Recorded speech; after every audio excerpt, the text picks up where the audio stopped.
Hi everyone, welcome back to Face It with Dr. G. I'm Dr. G, and we are back again. And we are relaunching this podcast and YouTube video channel, all of it. It's been a minute, and we've been planning and have so many exciting things coming up with amazing guests. And today I'm so excited to have Francesca here with us. We are going to learn all about her, and we're going to focus on the journey as an aesthetic injector from day zero. And a lot of you are looking to enter the aesthetic field. It's harder than ever to get in, to become an injector, to live your passion and dreams, to treat people's faces every day, all day. Mm-hmm. And when I started G-Face MD about almost 8 years ago, it seemed relatively simple, and I say that with caution because it wasn't simple. But things have changed dramatically, and I get messages all the time from people who want to get into the field, they need experience, but how do we get experience and how do you have opportunities? So I thought it'd be useful to have Francesca talk to you. We'll have a nice conversation about how she entered the aesthetic space and her journey so far and how she joined G-Face MD. Mm-hmm. So without further ado, you want to say a little bit about you? Yeah. Hi everyone, I'm Francesca. I am a registered nurse. I'm one of the injectors here at G-Face MD, working alongside Dr. G. I got into the industry a couple years ago. I have loved beauty all of my life. It's been something I've been super passionate about, and it brought me here. When I was kind of deciding what to do in high school to go to college, I did so much research, and I found out that I could be an injector and build people's confidence all day long and help not only enhance their natural beauty, but make them feel better about themselves from the inside out. And that was something that I became super passionate about. So I went to nursing school. I did an accelerated 3-year program, and I did a year at the hospital knowing that I should just get some basic nursing knowledge down. And then I took my courses to become certified. And after that is kind of where things got a little tricky. Like, as a new injector, it's not super easy, as Dr. G said, to just start injecting people's faces. So you really have to be super passionate and want to put yourself out there and go door to door and see who's willing to put their trust in you and see if you can learn with someone and grow with someone. And and I got to where I am now, and I'm so lucky and so thankful. Yeah, so I have a lot of questions for you. Yeah. So a lot of people have had a similar path, right? Not saying the same, but a lot of us don't really realize we want to go into aesthetics until we go to nursing school or go to medical school or whatever it may be. And is there a point in time that you felt you were willing to take the risk more or less? So going through nursing school, then having a job in nursing, traditional nursing. What was the biggest turning point when you told yourself, I'm willing to take the risk? Yeah. And what was that risk? Yeah, it's a great question. I feel like I knew it was going to be hard all along. It's such a small industry to get into, and with all the research I did so much research about how to get in the industry, and every single person said it's going to be hard. So I kind of had that expectation going into it, which gave me more motivation to really put myself out there.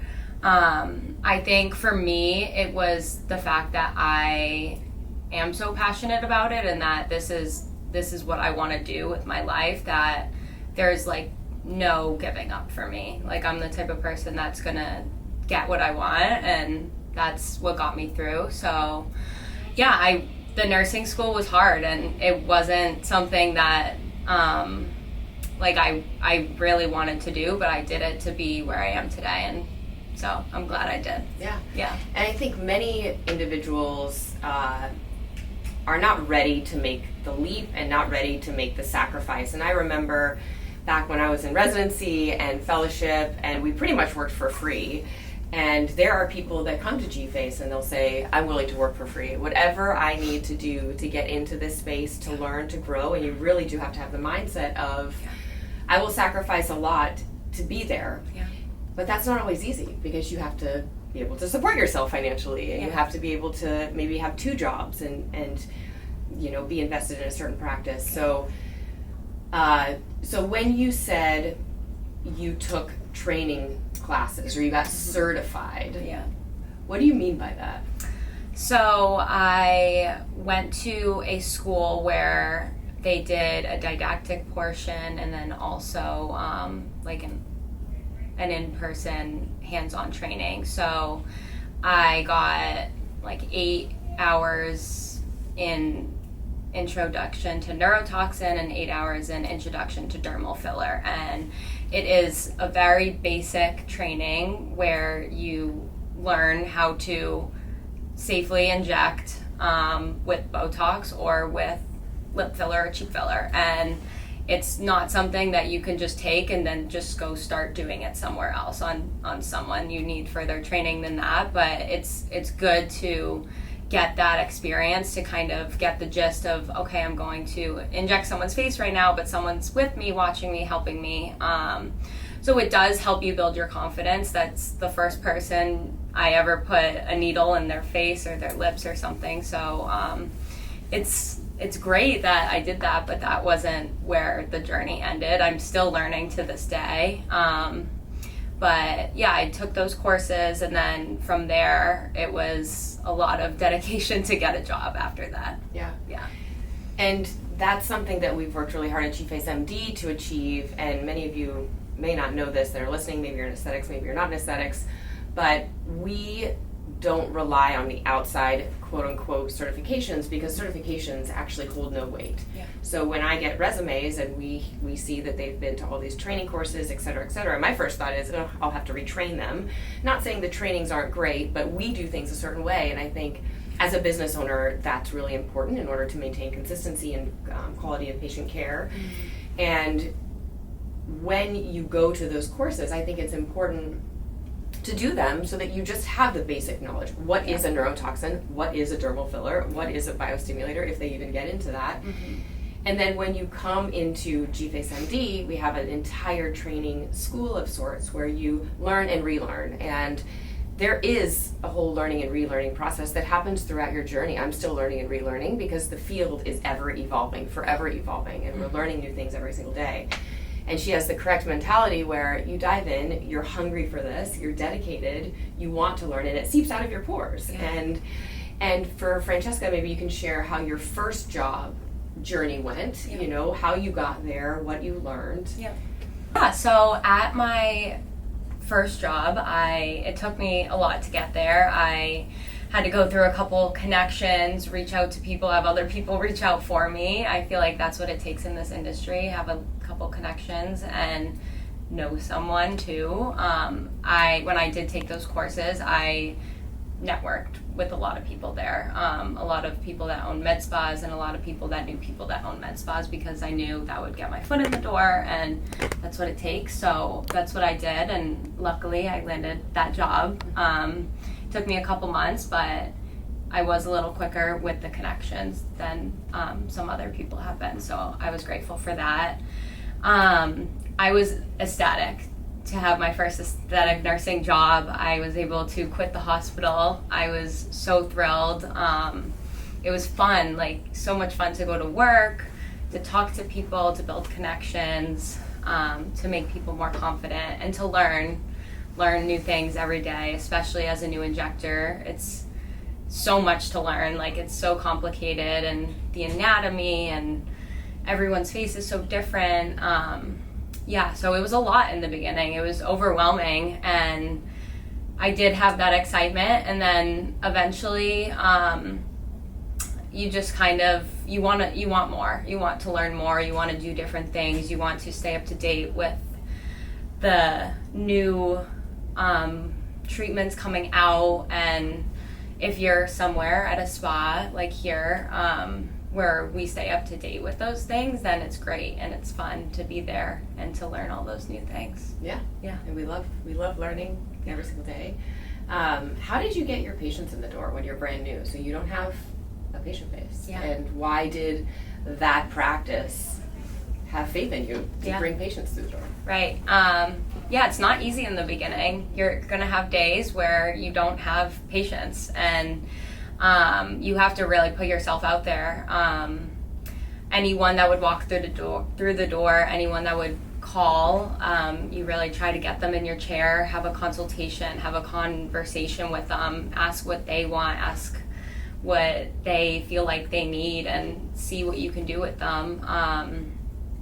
It's not easy, but when you do have your patients, you get reviews and you have them tell people about you, and then over the course of time you build that clientele, and people will eventually start trusting you and coming back because they like what they saw.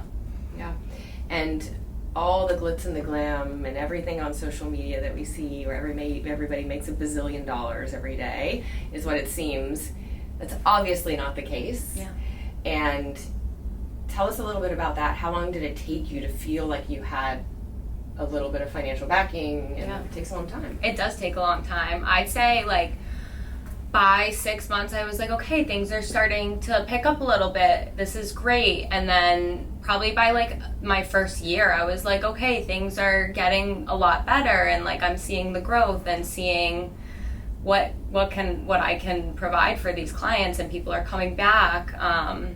So I think like after that year mark was when I really started noticing a difference. Obviously there was still a long way to go, but it takes that long. Yeah. Yeah. And I typically like to predict, everyone's different, but my predictions for new injectors are typically the growth in 6 months is extreme. It's straight to the sky, very, very dramatic. And then there's a plateau where you realize what you know and then what you don't know, and the confidence starts to shake a little bit. So around the 5.5 month mark, you really start to say, oh, I know how to do this. I feel really good, and I'm making a little bit of money or whatever it is. Yeah. And then you start to plateau, and you start to crave more information. Maybe you've had a couple adverse reactions or a couple of suboptimal results, and you get a little bit of a shaky feeling. And then you build that back up again, and at a year, you start to feel that confidence. The patients are coming back. You're building a little bit of that base. Yeah. But it all depends on how hungry you are. And I will tell my injectors here, you will be as successful as you make yourself. Yeah. And if you sit here and you waste time and you don't reach out to patients, maybe you don't know how, ask someone. Reach out to patients, connect with them, get your friends and family in, talk about it everywhere you are, you will skyrocket. Yeah. And it's at what rate depends on how hungry you are. Yeah. And that success is something that will only go up, and the more successful you are, the more successful the practice is, the more successful everyone is, and the faster you grow. Yeah. So, what is one piece of advice I know you've said a lot, but what is one piece of advice you would give to someone out there aspiring to be an injector, begging, maybe they've sent me 2,000 messages on Instagram and they're not getting any bite from me? What is the secret sauce to get in? Yeah. I'd say don't give up. Don't be let down if someone says no, because a lot of people are going to say no. It takes that one person that says yes and puts their trust in you and wants to build you up to become a new injector. At the end of the day, there's going to be generations of injectors, and there's going to be a new crowd of injectors coming through anyway. So if you want to be one of those people, then put your mind to it and go door to door, send emails, don't give up, do it every day. Someone will take you. Yeah. Yeah. And remember that when you do that, be prepared to work really hard. Yeah. We don't mess around. It's not fun and games. It's not the glitz and the glam that you see on Instagram, walking down runways with fancy outfits, which I've been there, done that, right? Yeah. That's not real life. And we have a grind here that's like no other. We work very, very, very hard, and expectations are really high. So this is not, I'm not in the hospital, I can relax. Yeah. Because if that's your attitude, Right. it won't work out here. Right. Probably not many other places. Yeah. And that feeling will go away. Yeah. It's business. It's you want to make a living out of this, and you want to make your patients happy, and it takes a lot of work to do that. Yeah. Yeah. And why did you choose G-Face? Was it the opportunities? What was it about us? Yeah. Well, since before I even started my aesthetic journey, I've been following you on social media.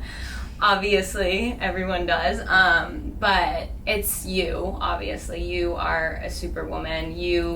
Yes, you go for what you want, and you have the confidence of no other, and that is the type of person that I want to be around, because that's who I want to be. And you're not going to be that person if you're around people that are going to be lazy or just be okay with what is surrounded by them. Dr. G is forever improving G-Face and FACEit Live and this podcast. Like, there's so many great things that you do, and that speaks volumes, and that's who I want to be working under. I didn't ask her that for any sort of compliment to me, but I think it is very fascinating to know why your people are with you. If you're a business owner, why are they with you? What's their purpose? Why did they choose you? And what I strive to do at G-Face is to not only train them as an injector, but open up other opportunities for them. So once they're set in their ways and they feel they're confident with injectables, maybe they want a little bit of the business side, maybe they want a little bit of the skincare company. What is it that drives you to uncover these amazing passions that are just exciting all the way around? Because let's be real, if you're going to inject all day every day for the next 25, 30 years of your life, you're going to get sick of it. Yeah. Right? At least I would. Yeah. Maybe not you. I don't know. So anyway, thank you for sharing your story. You're It was welcome. so awesome. I hope you all enjoyed it. Please let us know if you have any comments, questions, concerns. We love hearing everyone's story. We will continue the podcast with some really amazing episodes in the future. CEOs of private equity companies, other business owners, colleagues, team members, and I want to hear your thoughts. I may even do some on my own again. But thank you for tuning in. Like, subscribe, share, and we'll see you next time. Thank you, guys.